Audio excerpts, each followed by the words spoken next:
Hello guys, ఈ వీడియోకి నేను 5000 లైక్స్ అయితే ఎక్స్పెక్ట్ చేస్తున్నాను. సో డెఫినెట్ గా అందరూ కూడా లైక్ చేసిన తర్వాత వీడియోని చూడండి. అండ్ ఎవరైనా ఇప్పటివరకు సబ్స్క్రైబ్ చేసుకోకపోతే సబ్స్క్రైబ్ చేసుకొని పక్కన బెల్ ఐకాన్ క్లిక్ చేసి ఆల్ లో కూడా పెట్టుకోండి. ఇలాంటి మరిన్ని ఇంట్రెస్టింగ్ వీడియోస్ చూడొచ్చు. So let's get into the video. ఈజిప్ట్లోని పిరమిడ్ల దగ్గర ఉన్న స్పింక్స్ ఈ ప్రపంచంలోని అత్యంత పురాతనమైన ఫేమస్ స్కల్ప్చర్స్లో ఒకటి. కానీ దీని గురించి మనకి చాలా విషయాలు తెలుసని మనం అనుకుంటాం, కానీ దీని గురించి మనకు తెలిసిన ఇన్ఫర్మేషన్ చాలా అంటే చాలా తక్కువ. సో ఈరోజు ఈ వీడియోలో స్పింక్స్ గురించి మనకు తెలియని ఎన్నో ఆశ్చర్యకరమైన విషయాలని డీటెయిల్గా తెలుసుకునే ప్రయత్నం చేద్దాం. సో ఇంకెందుకు లేడు, let's get into the video. Number 1, ఈ స్పింక్స్ చుట్టూ అత్యంత ఎక్కువగా తిరిగిన థియరీ ఒకటి ఉంది. కాకపోతే ఇప్పటి వరకు ఎవరు కూడా ఆ థియరీకి ప్రాక్టికల్గా ప్రూఫ్ని అయితే అందించలేకపోయారు. ఇంతకీ ఆ థియరీ ఏంటి అంటే, ఆ స్పింక్స్ యొక్క కింద భాగంలో ఒక సీక్రెట్ డోర్ కానీ లేదంటే ఒక టనల్ కానీ ఉంది. ఆ సీక్రెట్ డోర్ ఆర్ టనల్ డైరెక్ట్గా పిరమిడ్లలో ఉన్న ఛాంబర్స్కి దారి తీస్తోంది అని అయితే చాలామంది తమ యొక్క అభిప్రాయాన్ని అయితే తెలియజేశారు. హిస్టోరియన్ అయిన మ్యాట్ సింప్సన్ అనే ఒక వ్యక్తి దీన్ని మొట్టమొదటిసారిగా ప్రపంచం ముందు ఉంచాడు. ఆయన ఏమని నమ్ముతూ వచ్చాడంటే, ఆ స్పింక్స్ కింద ఉన్న టనల్స్ పిరమిడ్స్ ఆఫ్ గీజాకి కనెక్ట్ అయి ఉండడం వలన ఒకప్పటి కాలంలో రాజులు ఆ పిరమిడ్లలోకి నేరుగా వెళ్లకుండా ఈ స్పింక్స్ యొక్క కింద భాగం నుంచి వెళ్ళి ఆ పిరమిడ్ల లోపల భాగానికి చేరుకునేవారు. మళ్ళీ బయటికి రావాలనుకున్నప్పుడు కూడా సేమ్ ఇదే మార్గంలో బయటకు వచ్చేవారని అయితే అతను తెలియజేశాడు. అయితే సింప్సన్ ఈ విషయం చెప్పడానికి కారణం ఏంటి అంటే, ఫ్రెంచ్ ఆర్కియలాజికల్ ఎక్స్కవేషన్ ఒకటి 1837వ సంవత్సరంలో జరిగింది. ఆ టైంలో ఈ స్పింక్స్ యొక్క కింద భాగంలో ఒక సీక్రెట్ డోర్ వేన్ అయితే కనుగొన్నారు. అప్పట్లో ఈజిప్టాలజిస్ట్ అయిన కల్నల్ హర్వర్డ్ వైస్ అలాగే అతని యొక్క టీం వీళ్ళందరూ కూడా ఆ ప్రాంతంలో ఆ సీక్రెట్ డోర్ వేన్ కనుగొన్నారు. కాకపోతే వాళ్ళు ఈ విషయం గురించి బయట ప్రపంచానికి తెలియజేయకుండా చాలా ఏళ్ల పాటు రహస్యంగా ఉంచారు. చాలా మంది ఏమని నమ్ముతూ ఉంటారంటే, సింప్సన్కి ఈ విషయం తెలిసే అతను ఆ థియరీని ప్రతిపాదించాడని నమ్ముతూ ఉంటారు. బట్ ఎన్నో ఏళ్ల పాటు సింప్సన్ యొక్క థియరీని పూర్తిగా కొట్టిపడేశారు. కానీ ఫైనల్గా 2019వ సంవత్సరంలో ఈ గిజా ప్లీటీ యొక్క కింద భాగంలో సీక్రెట్ టన్నల్స్ కనుగొన్నారు. ఆ తర్వాత మాత్రమే అతను చెప్పింది నిజమై ఉండొచ్చని నమ్మడం మొదలుపెట్టారు. అండ్ ఈ టన్నల్స్ కిందకి వెళుతున్నాయి అంటే ఖచ్చితంగా అక్కడ ఏదో ఒకటి ఉండి ఉంటుంది కదా. సో వీటికి మరియు పిరమిడ్లకి ఏదో ఒక కనెక్షన్ ఉండే అవకాశం చాలా ఎక్కువగానే ఉందని అప్పటి నుంచి చాలా మంది అయితే నమ్మడం మొదలు పెట్టారు. అండ్ స్పింక్స్ లోపల కొన్ని ఇంటర్నల్ క్యావిటీస్ కూడా ఉన్నాయి. వాటికి కూడా ఖచ్చితంగా ఏదో ఒక పర్పస్ అయితే ఉండి ఉంటుందనేది చాలా మంది యొక్క నమ్మకం. అయితే ఇప్పటికీ అర్థం కాని విషయం ఏంటంటే, ఆ కొలనల్ ఎందుకని ఈ విషయాన్ని రహస్యంగా దాచి ఉంచాడు, మిగతా వాళ్ళు ఎవరు కూడా దీని గురించి ఎందుకని బయటకి చెప్పలేదు, అండ్ ఇక్కడ దాగి ఉన్న అతిపెద్ద రహస్యం ఏంటి, దీనికి వేరే వాటికి ఉన్న కనెక్షన్ ఏంటి, ఇవేవి కూడా ప్రస్తుతానికైతే పూర్తిగా తెలియదు. ఇంకా వాటి గురించి పరిశోధనలు అయితే జరుగుతున్నాయి. మరిన్ని విషయాలు త్వరలో బయటకు వచ్చే అవకాశాలు అయితే కనబడుతుంది. నెంబర్ 2, ఇది కొంచెం కాంట్రవర్షియల్ స్టేట్మెంట్ కాదు, కానీ ఇది కూడా చాలా ఇంపార్టెంట్ విషయమే. శాస్త్రవేత్తలు చాలా మంది ఏమని చెబుతూ ఉంటారంటే, స్పింక్స్ ఒక సింగిల్ పీస్ ఆఫ్ రాక్ నుంచి చెక్కబడింది అని నమ్ముతూ ఉంటారు. బేసిక్గా ఈ స్పింక్స్ చాలా అంటే చాలా పెద్దగా ఉంటుంది. దాన్ని ఒక సింగిల్ రాక్తో చెక్కాలి అంటే కొంచెం కష్టంతో కూడుకున్న పని. ఎందుకంటే ఇంత భారీ కొలాజల్ మాన్యుమెంట్ని సింగిల్ పీస్ ఆఫ్ లైమ్ స్టోన్తో చెక్కాలి అంటే అప్పట్లో అంత ఈజీగా జరిగే పని అయితే కాదు. ఎందుకంటే ఇది సుమారుగా 240 అడుగుల పొడవు ఉంటుంది, అంతేకాకుండా 60 అడుగుల ఎత్తు కూడా ఉంటుంది. సో ఇంత భారీ స్థాయిలో దీన్ని నిర్మించాలి అంటే కొంచెం కష్టంతో కూడుకున్న పని. ఇన్ఫ్యాక్ట్ ఇప్పటి కాలంలో కూడా మనం అలా చేయలేం. అయితే ఇప్పుడు మనం గమనించాల్సిన మరొక విషయం ఏంటంటే, ప్రెజెంట్ డే స్పింక్స్ ఏదైతే ఉందో దానికి కాలక్రమేణా చాలా రిపేర్స్ చేశారు, చాలాసార్లు రీస్టోరేషన్ కూడా చేశారు. సో ఆ టైంలో లైమ్ స్టోన్ బ్లాక్స్ని చాలా వాటిని రీప్లేస్ చేశారు. సో ఒరిజినల్ షేప్ మేబీ ఇప్పుడున్న షేప్తో పోల్చినట్టయితే కొంచెం డిఫరెంట్గానే ఉండే అవకాశం ఉంది. అండ్ ఇంత భారీ స్థాయిలో ఒక ఆర్ట్ వర్క్ కన్స్ట్రక్షన్ ప్రాజెక్ట్ అనేది ఒక రాయి ద్వారా మాత్రమే చెక్కినట్టయితే అప్పట్లో అంత ఈజీగా జరిగే పని అయితే కాదు. అండ్ అప్పటి కాలం నాటి ప్రజల దగ్గర ఉన్న బేసిక్ హ్యాండ్ టూల్స్తో ఇటువంటి వాటిని నిర్మించడం అసలు సాధ్యం కాని పని అని అయితే వాళ్ళందరూ కూడా చెబుతూ వచ్చారు. బట్ డెఫినెట్గా ఇదైతే మాత్రం చాలా అంటే చాలా పెద్దది. ఇన్ఫ్యాక్ట్ దీని యొక్క డిజైనర్ ఎవరనేది కూడా ఇప్పటికీ పూర్తిగా తెలియదు. కానీ డెఫినెట్గా స్పింక్స్ ఈజిప్ట్లోని మిగతా స్ట్రక్చర్స్తో పోల్చినట్టయితే చాలా డిఫరెంట్గా ఉంటుంది. ఎందుకంటే స్పింక్స్ మీద మనకి ఎక్కడ కూడా ఇన్స్క్రిప్షన్స్ వంటివి కనిపించవు. సో దీన్ని ఎవరు నిర్మించారు, ఎవరు చేయించారు, ఇలాంటివేవి కూడా మనకి క్లారిటీ రావు. అందుకనే చాలామంది ప్రజలు ఏమని నమ్ముతూ ఉంటారంటే, దీన్ని ఏలియన్స్ తయారు చేశారు అని అయితే నమ్ముతూ ఉంటారు. బట్ అది ఎంతవరకు వాస్తవం అనేది ఎవరికి కూడా పూర్తిగా తెలియదు. నెంబర్ 3, చాలా మంది ఈ స్పింక్స్ యొక్క ముఖాకృతిని వేరు ముఖాకృతులతో కంపేర్ చేయడానికి ట్రై చేస్తూ ఉంటారు. For example, Anubis the dog faced god అనే ఒక గాడ్ ఉన్నాడు. ఈ గాడ్ యొక్క ఫేస్తో దీన్ని కంపేర్ చేస్తూ ఉంటారు. ఇన్ఫ్యాక్ట్ చాలా మంది కన్వెన్షనల్ ఆర్కియలాజికల్ హిస్టారికల్ శాస్త్రవేత్తలందరూ కూడా ఇదే విషయాన్ని చాలాసార్లు ప్రతిపాదించారు కూడా.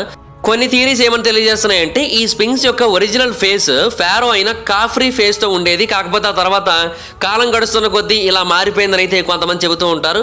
But majority of the people అయితే మాత్రం దాన్ని అంగీకరించరు.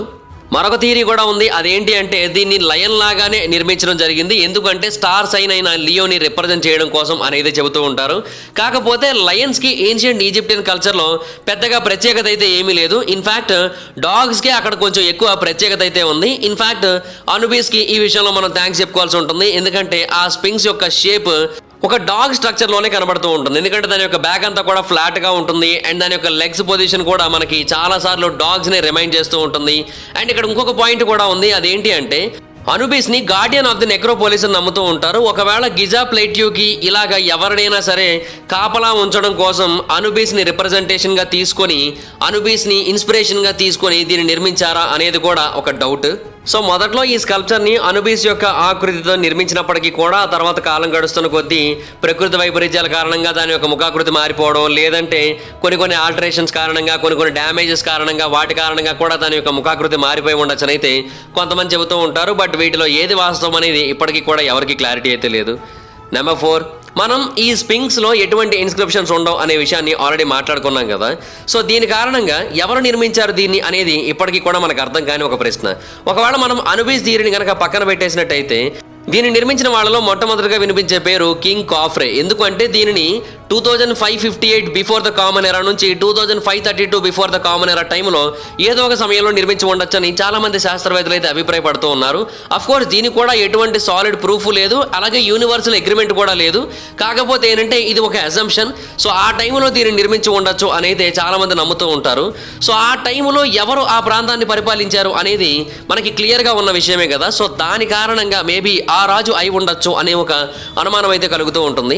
ఇన్ఫాక్ట్ దీంతో ఉన్న మరొక సమస్య ఏంటంటే ఈ ప్రపంచంలో అత్యంత పురాతనమైన స్కల్ప్చర్స్లో ఒకటి, అత్యంత భారీ స్కల్ప్చర్స్లో ఒకటి. బట్ అయినప్పటికీ కూడా దీని యొక్క అసలైన పేరు ఏంటనేది మనకి ఇప్పటికీ కూడా పూర్తిగా తెలియదు. అంటే పిరమిడ్ల గురించి అట్లీస్ట్ కొన్ని కల్చర్స్లో మెన్షన్ చేయబడింది, బట్ దీని గురించి మాత్రం పురాతన కాలం నాటి ఈజిప్షియన్ కింగ్డమ్స్లో ఎక్కడా కూడా మెన్షన్ చేయలేదు. కొంతమంది ఏమంటున్నారంటే దీన్ని ఒకప్పటి కాలంలో హోరా మకెట్టే అని పిలిచేవారని అయితే నమ్ముతూ ఉంటారు. బట్ అది కూడా ఎంతవరకు వాస్తవం అనేది మనకు పూర్తిగా తెలియదు. అండ్ ఆ తర్వాత రాజులు మారుతున్న కొద్దీ దీని యొక్క పేరు కూడా మారి ఉండొచ్చు. సో ఏది అసలైన పేరు, ఏది మొదటి పేరు, ఏది కూడా ఎవరికి పూర్తిగా తెలియదు. 2000 సంవత్సరాల క్రితం వరకు కూడా దీనికి అసలు ఏ పేరు లేదు. బట్ ఆ టైంలో దీనికి స్పింక్స్ అనే పేరు అయితే పెట్టారు. ఆ తర్వాత నుంచి కూడా దాన్ని అలాగే పిలవడం మొదలు పెడుతున్నారు. ఈ స్పింక్స్ యొక్క నిర్మాణానికి సంబంధించి ఇప్పటివరకు ఎక్కడా కూడా ఎటువంటి రికార్డు కనబడలేదు. అండ్ దీనికి సంబంధించిన నేమ్స్ విషయంలో కూడా ఎక్కడా ఎటువంటి రికార్డ్స్ అయితే మనకి పూర్తి స్థాయిలో కనబడలేదు. మరి ఎందుకని అప్పటి వాళ్ళు ఆ రికార్డ్స్ అన్నింటినీ కూడా మన ముందు ఉంచకుండా వాటిని నాశనం చేశారనేది ఇప్పటికీ అర్థం కాని ఒక ప్రశ్న. ఒకవేళ వాటిని కావాలని నాశనం చేసినట్టయితే వాళ్ళు వాటిని నాశనం చేయడం వెనక ఉన్న ఉద్దేశం ఏంటి? ఏదైనా ఒక రహస్యం మనకి తెలియకుండా వాళ్ళు దాచాలనుకుంటున్నారా? ఒకవేళ దాచాలనుకుంటున్నట్టయితే అదేంటి? అది ఒక పెద్ద ప్రశ్నగా మిగిలిపోయింది. నెంబర్ 5, ఈ స్పింక్స్ యొక్క నోస్ ఏమైపోయింది అనేది మనకున్న అతిపెద్ద ప్రశ్నల్లో ఒకటి. ఎందుకంటే చాలామంది ఈ స్పింక్స్ యొక్క ముక్కు గురించి చాలాసార్లు క్వశ్చన్ చేశారు కూడా, బట్ ఎవరి దగ్గర ఎటువంటి జవాబు అయితే లేదు. అయితే కొంతమంది ఏమంటారంటే ఫ్రెంచ్ ఎంపరర్ అయిన నెపోలియన్ బోనపార్ట్ యొక్క ఆర్మీస్ ఈ ప్రాంతానికి వచ్చినప్పుడు ఈ స్కల్ప్చర్ యొక్క నోస్ని డ్యామేజ్ చేశారు. 1778లో యూరోప్లో జరిగిన ఫ్రెంచ్ ఇన్వేషన్లో భాగంగా గిజా ప్రాంతంలో పెద్ద బ్యాటిల్ జరిగింది. ఆ మిలిటరీ బ్యాటిల్ టైంలో వాళ్ళు దీని యొక్క ముక్కుని నాశనం చేసేసారని అయితే చెబుతూ ఉంటారు.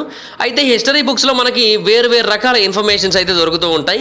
ఏది కూడా ఎగ్జాక్ట్ ఎవిడెన్స్ అయితే మనకు అందించలేకపోతుంది. ఎందుకంటే అప్పటి కాలంలో ఎగ్జాక్ట్గా ఏం జరిగిందో చూసిన వాళ్ళు ఎవరు కూడా డాక్యుమెంటేషన్ రూపంలో మన ముందైతే ఉంచలేదు. దాని కారణంగా ఏం జరిగిందో మనం డీటెయిల్గా తెలుసుకోలేకపోతూ ఉంటాం. ఇన్ఫాక్ట్ అన్ని ఎవిడెన్స్లు కూడా ఇంకొక డైరెక్షన్ వైపు చూపిస్తూ ఉంటాయి.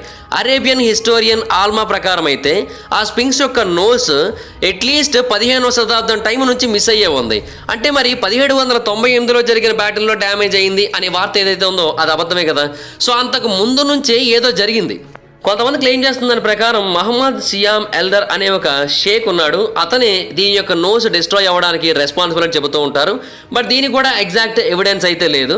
అయితే ఒక మోస్ట్ కాంట్రవర్షియల్ థియరీ ఉంది. అదేంటి అంటే ఆ ముక్కు విరిగిపోవడానికి కారణం యూరోపియన్స్ ఎప్పుడైతే ఈ ప్రాంతానికి వలస రావడం మొదలు పెట్టారో అప్పుడే ఇది డ్యామేజ్ అవ్వడం మొదలు పెట్టింది. సో వాళ్లే దీన్ని నాశనం చేసేశారు. ఈ ఒరిజినల్ది చాలా అందంగా ఉండేది, చాలా అద్భుతంగా ఉండేది. సో అటువంటిది ఉండడం వాళ్ళకి ఇష్టం లేక వాళ్ళు దీన్ని నాశనం చేసేసారని అయితే కొంతమంది అభిప్రాయపడుతూ ఉంటారు. ఇన్ఫాక్ట్ ఇది చూడడానికి ఒక ఆఫ్రికన్ అపీరెన్స్లో ఉండేది. ఒకవేళ అది అలాగే కనుక ఉన్నట్టయితే ఏన్షియంట్ ఈజిప్షియన్స్ బ్లాక్ కలర్లో ఉండేవారు అని అందరికీ తెలిసిపోతుందన్న ఉద్దేశంతో అది ఎవరికి తెలియజేయకుండా ఉండడం కోసం దీన్ని నాశనం చేశారని మరికొంతమంది చెబుతూ ఉంటారు. బట్ అది ఎంతవరకు వాస్తవం అనేది ఇప్పటికీ కూడా మనకైతే ఒక క్లారిటీ అయితే లేదు. నెంబర్ 6, ఈ స్పింక్స్ కి సంబంధించిన మరొక ఇన్ఫర్మేషన్ కూడా ఉంది. అది కూడా దాని యొక్క నోస్ కి సంబంధించింది. అదేంటంటే ఆ స్పింక్స్ యొక్క నోస్ నీటిలో కొట్టుకుపోయిందని చెబుతూ ఉంటారు. అంటే వాటర్ ఎరోజన్ కారణంగా కూడా పోయిందని చెబుతూ ఉంటారు. అయితే ఇక్కడ ఒక ప్రాబ్లం ఉంది. దీనికి సంబంధించిన ఎవిడెన్స్ మనకి కొంత కనబడినప్పటికీ కూడా పూర్తి స్థాయిలో కనబడలేదు. అంటే వాటర్ ఎరోజన్ ఎఫెక్ట్ మనకి ఆ స్పింక్స్ మీద కనబడింది. ఇన్ఫాక్ట్ వాటర్ ఎరోషన్ కారణంగా స్పింక్స్ కొంతవరకు డ్యామేజ్ అయినట్టుగా కొంతమంది ప్రూఫ్స్ కూడా సబ్మిట్ చేశారు. జియాలజిస్ట్ అయిన రాబర్ట్ షోక్ అనే ఒక పర్సన్ ఈ ఎరోషన్ కి సంబంధించిన ఆధారాలు అయితే చూపించాడు. ఇన్ఫాక్ట్ ఆ స్పింక్స్ యొక్క అన్ని వైపులా ఈ ఎరోషన్ ఎఫెక్ట్ ఉన్నట్టుగానైతే ఆయన చూపించాడు. ఇది కొన్ని వేల సంవత్సరాల పాటు అలా జరుగుతూ వచ్చింది. అండ్ రెగ్యులర్గా ఈ ప్రాంతంలో రెయిన్ఫాల్ అయితే పడుతూ ఉంది. దాని కారణంగా కూడా ఈ ప్రాంతంలో వాటర్ ఎరోషన్ అనేది జరిగింది. కాకపోతే కొన్నేళ్ల వరకు అలా పడిన తర్వాత మధ్యలో కొన్నేళ్ల పాటు రెయిన్ఫాల్ మళ్ళీ ఇర్రెగ్యులర్గా పడింది. ఆ తర్వాత మళ్ళీ వేల సంవత్సరాల పాటు కంటిన్యూస్గా పడుతూనే వచ్చింది. దాని కారణంగా సుమారుగా 12,000 సంవత్సరాల క్రితం నుంచి కూడా ఈ ప్రాంతంలో వాటర్ ఎరోజన్ ఎఫెక్ట్ అనేది జరుగుతూనే ఉంది. అండ్ దాని కారణంగానే ఈ స్పింక్స్ యొక్క ముక్కు కూడా డ్యామేజ్ అయిపోయి ఉండొచ్చు అనేది ఆయన చెబుతూ ఉన్నాడు. బట్ దీన్నైతే మనం ఎగ్జాక్ట్గా ప్రూవ్ చేయలేము. ఎందుకు అంటే 12,000 సంవత్సరాల నుంచి కంటిన్యూస్గా డ్యామేజ్ అవుతూ వచ్చింది అంటే ఆబ్వియస్లీ 12,000 సంవత్సరాల క్రితం నుంచి కూడా అది ఓపెన్లోనే ఉండాల్సి ఉంటుంది. కానీ దాన్ని కొన్ని వేల సంవత్సరాల క్రితం మాత్రమే ఇసుకలోంచి బయటికి తీయడం జరిగింది. మరి అటువంటప్పుడు అన్ని వేల సంవత్సరాల క్రితం నుంచి కూడా వాటర్ ఎరోజన్ యొక్క ఎఫెక్ట్కి ఎలా బలవుతుంది? ఇది అదొక ప్రాబ్లం ఉంది ఇక్కడ. అండ్ పిరమిడ్లను నిర్మించి 4,500 సంవత్సరాలు అవుతుందని అయితే శాస్త్రవేత్తలు నమ్ముతూ ఉంటారు. మరి వీళ్ళు చెబుతున్న దాని ప్రకారం అయితే 12,000 సంవత్సరాల క్రితమే వాటిని నిర్మించి ఉండాలి కదా. మరి అలా జరిగినట్టయితే నిజంగానే చరిత్ర పుస్తకాలన్నింటినీ కూడా మనం మార్చాల్సి ఉంటుంది కదా. సో ఇది ఎంతవరకు వాస్తవం అని చాలా మంది ప్రశ్నిస్తూ ఉంటారు. సో దాని కారణంగా ఆయన చెప్పే థియరీస్ని మెజారిటీ ఆఫ్ ద పీపుల్ అయితే కొట్టిపడేస్తూ ఉంటారు. అయితే వాటర్ ఎరోజన్ అనేది జరిగింది, బట్ అది విజిబుల్గా మనకి డ్యామేజెస్ కనిపించేంత భారీ స్థాయిలో జరగలేదనేది మెయిన్ స్ట్రీమ్ శాస్త్రవేత్తల యొక్క ఆన్సర్. కాకపోతే దానికి కూడా కొన్ని అబ్జెక్షన్స్ అయితే వినిపిస్తూ ఉంటాయి. సో ఇలాగా మిక్స్డ్ థియరీస్తో దాని యొక్క ముక్కు ఏమైందని డిస్కషన్స్ అయితే ఇప్పటికీ కూడా జరుగుతూ ఉన్నాయి. ఇంకొన్ని పరిశోధనలు జరిగినట్టయితే మేబీ దానికి సంబంధించిన ఎగ్జాక్ట్ జవాబు మనకు తెలిసే అవకాశం అయితే ఉంది. సో దాట్స్ ఇట్ గైస్, చూశారు కదా, ఇవి ఈజిప్షియన్ స్పింక్స్కి చెందిన కొన్ని మిస్టరీస్. అండ్ మరికొన్ని మిస్టరీస్తో మరొక వీడియోలో కలుద్దాం. ఈ వీడియో కనుక మీకు నచ్చినట్టయితే లైక్ చేయండి, వీడియో షేర్ చేయండి. ఇప్పటివరకు కారణం మన ఛానల్ సబ్స్క్రైబ్ చేసుకోకపోతే ఇప్పుడే సబ్స్క్రైబ్ చేసుకోండి. పక్కన ఉన్న బెల్ ఐకాన్ని ఆల్లో పెట్టుకోండి. నా ఫర్దర్ వీడియోస్ మిస్ అవ్వకుండా చూడొచ్చు. చాలా మంది చూస్తాం కదా సబ్స్క్రైబ్ చేసుకోవట్లేదు. So please try to subscribe. అలాగే ఎవరైనా మనం డైరెక్ట్గా ఫాలో అవ్వాలనుకుంటే నా ఇన్స్టాగ్రామ్ ఐడి జబర్దస్త్ మైదర్, మీరు అక్కడ కూడా వచ్చినట్టు ఫాలో అవ్వచ్చు. డిస్క్రిప్షన్లో లింక్ ఉంటుంది, అంటే ఇన్స్టాగ్రామ్లోకి వచ్చి వచ్చేసైనా ఫాలో అవ్వచ్చు. మీరు ఏదైనా ఒక టాపిక్ గురించి వీడియో చేయమని అడగాలనుకుంటే ఇన్స్టాగ్రామ్లో ఫాలో అయ్యి నాకు మెసేజ్ చేయండి, నాకు వీడియో చేయడానికి ట్రై చేస్తాను. Thank you so much guys, bye bye. Meet you next video, bye bye.